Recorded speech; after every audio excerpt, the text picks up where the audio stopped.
everybody.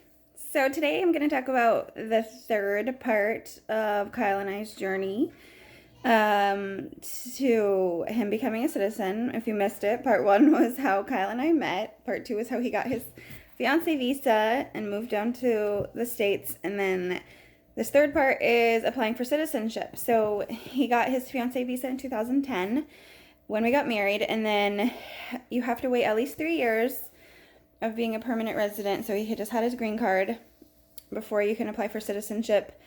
And his green card doesn't expire until 2023, I think. So we weren't really in a hurry to do his citizenship or anything. But we've just decided recently that we better do it. Just, the political craziness. We don't want any laws to change and him not be eligible for being able to reapply. Not that there's any reason why that might happen, but just to give us the peace of mind that nothing would happen and we would never be separated. He also was really excited to be able to vote and just small things that we take for granted. Like there's certain raffles and things that on the little disclaimer, it'll say only available for U.S. citizens, things like that. And he just said he really wants to feel like more of a sense of a belonging here. Hopefully he feels like he belongs, but now he really does. So we applied in January.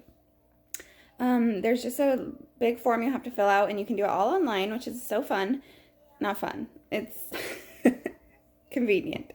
It's called the N400, and if you go to the USCIS website, there's all this information on if that's the right form for you, and if you're eligible to become a citizen at this point, and if you have... Yeah, so he already had his permanent resident card.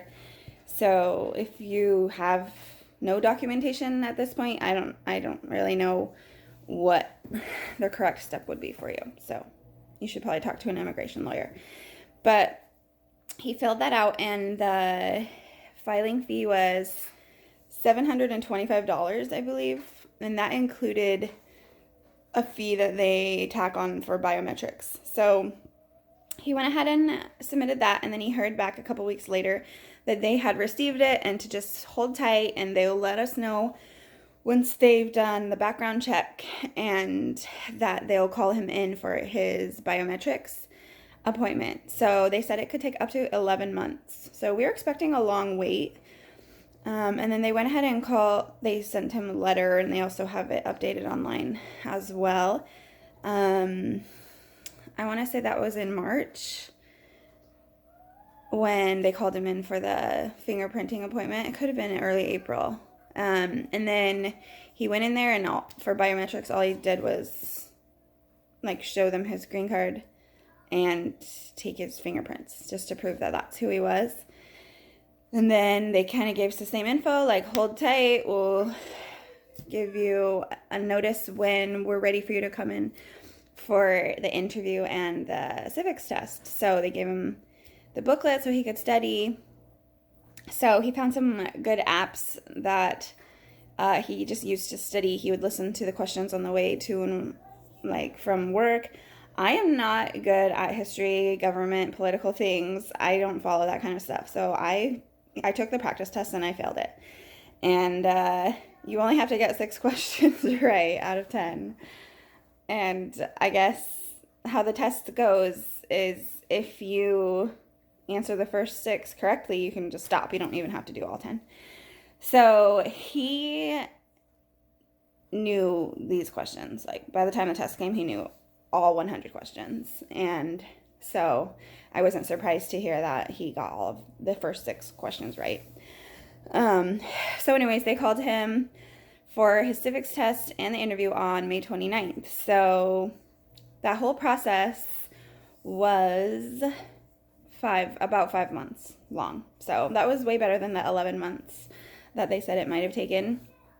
So we went that morning. I had heard just from reading some reviews online that they might be able to do the oath ceremony that same day. And I really wanted all of our kids to come, which was kind of crazy.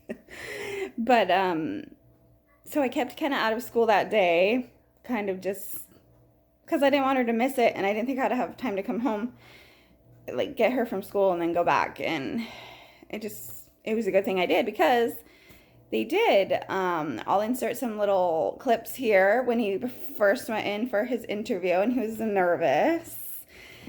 Good luck. He's about to go in. It's recording. Hey. How do you feel? Nervous? You can do it. Anxious? Goodbye. All right. See you soon, hopefully. Bye. And then also, when he came out, we were waiting in the car for him for a while, and we're just waiting for Daddy to come out. He's been in there like 45 minutes, I think, so far. But he also went in really early, because you can go in half an hour early. So I have no idea. I guess he's technically only been in there 15 minutes since his appointment started. But we're just chilling. The girls are watching a show. Carly's picking her nose. Carly, I see you. I got you on camera. Keegan, what are you doing? Where's Keegan?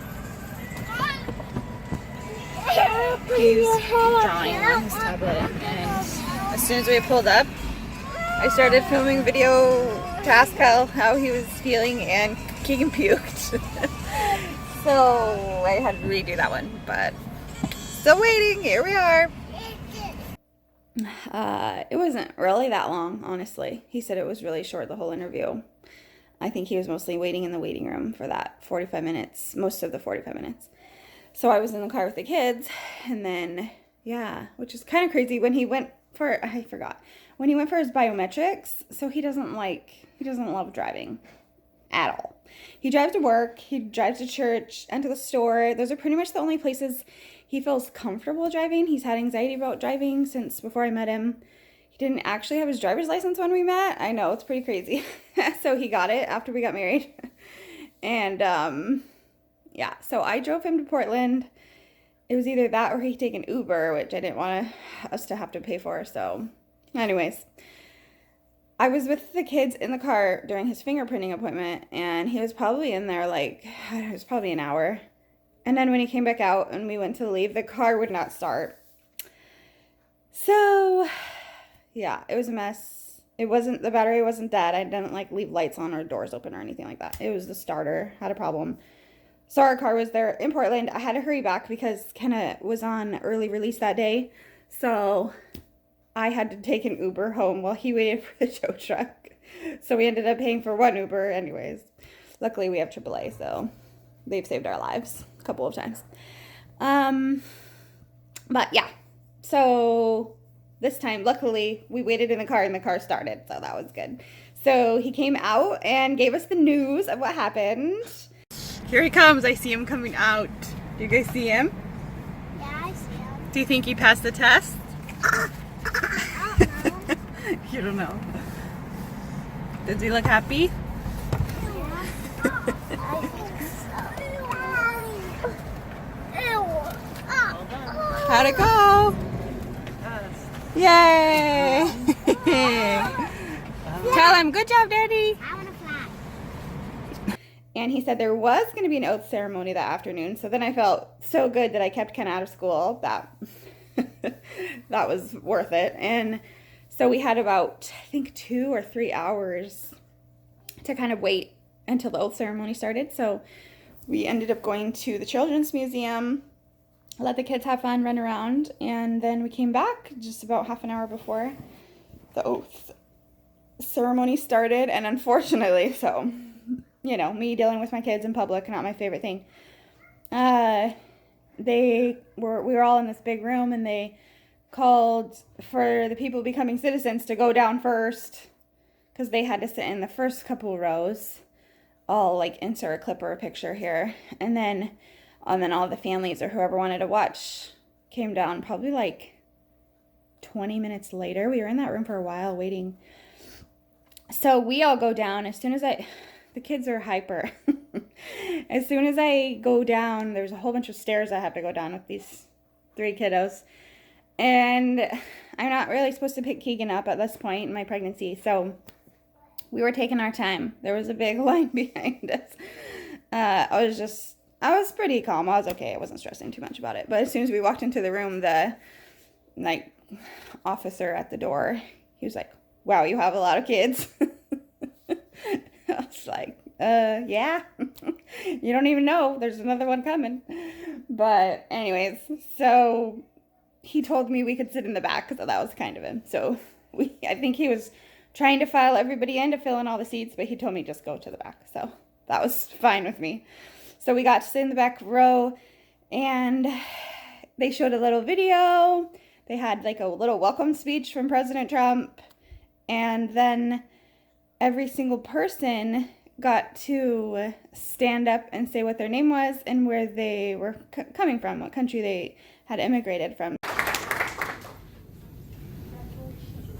Kyle Shelton from Canada.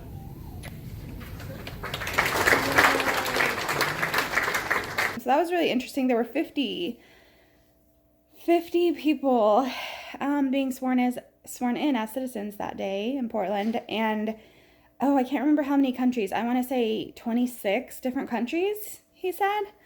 As far as we know, Kyle was the only one from Canada. Nobody else claimed they were from Canada, and I feel like they would have, because Canadians have a lot of pride for their country. So some people just stood up and said their name and didn't say what country they were from. So there could have been more Canadians, but there was a whole bunch of interesting countries, and people were so happy. They were emotional. People just like cried, saying like how happy they were to be a citizen and to be in this country now. And it was so sweet. I don't know. I thought it was really interesting. I was trying to manage my 3 kids in the back there. Luckily we brought tablets and I had my phone. So they all 3 had like a device that they could use if they needed to. And Keegan clapped for every single person. It was really cute. And then afterwards, they said we could take pictures kind of in the room with the flags there and everything. And they gave Kyle one tiny American flag, and all 3 kids were fighting over it. You know, who doesn't want a tiny American flag? And yeah, it was really great. I was just happy that it got done and over with in one day, because I don't really get anxiety about driving, but I don't like driving in downtown Portland either, especially multiple times since we left and came back, and just finding parking is not super fun to me. And then, yeah, we came back to Vancouver and went out to dinner to kind of celebrate, and now we have an American citizen, so we're all citizens. And yeah, next year after baby Sprout is born, we are going to apply for their Canadian proof of citizenship for the 4 kids. We just decided to wait till we were done having kids and do it all at the same time, so that will just be easier, and hopefully we can get them all their Canadian proof of citizenship as well. So I will be the only one here without dual citizenship, which is kind of weird, but yeah. So anyways, hope you enjoyed our info, and if you are planning to become an American citizen, good luck to you, and I hope it's a smooth and easy process like it was for us. Bye, guys.